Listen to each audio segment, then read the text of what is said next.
our first episode of season 2 of Rollerpark Review, we traveled way up into cottage country to the little town of Bancroft.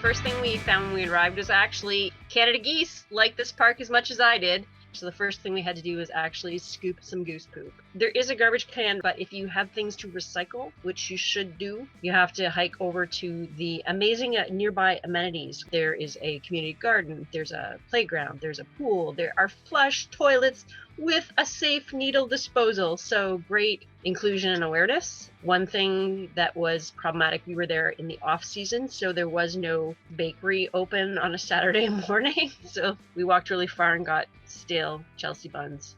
My favorite thing about the park is that there is all kinds of different elements. You could go there as an absolute beginner and progress to mastering a skill. And there was enough room that you could work in pairs. So I thought it was really multi-level, user-friendly. And if I were to rate this park, I would rate it a 7 on a California scale. On an Ontario scale, I actually would retire the wheels rating with a wheels rating of 8 out of 8 wheels and maybe even a little bit of toe stop on it. I really didn't love the fact that it had a gravel parking lot and that the park is aging. So you're getting cracks in the concrete and it's getting a little bit rough in spots. In the half pipe, it was really wide and without a really good pumping technique, it was difficult. So anybody who's a beginner would find that hard. What I really liked about the park was that it had a lot of beginner elements. So there was different ways to practice your new skills that you wanted to learn in different areas, and then you could up your game and take it to the bowl and really progress there. The park had some pretty neat elements that we hadn't seen before. I think there was like some really intelligent thought that went into that park. I'm told that it was at one time rated the best park in Ontario. On our old rating scale of wheels, which we're not doing anymore, I would have given it an 8. It was my favorite park that I visited so far. This was a really great experience for me, being able to bring my kids along. It was nice having them there and having a little bit of family time with all of my family. So my review is not going to include a wheels rating because that is old news. This is season 2. So out with the old and in with us doing new things.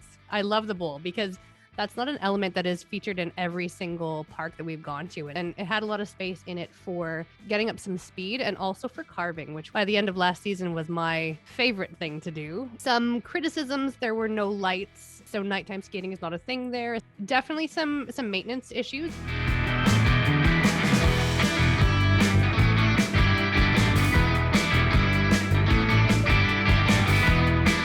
Going forward for season 2, we heard you guys. We know you want to see us bail. You want to see us fail.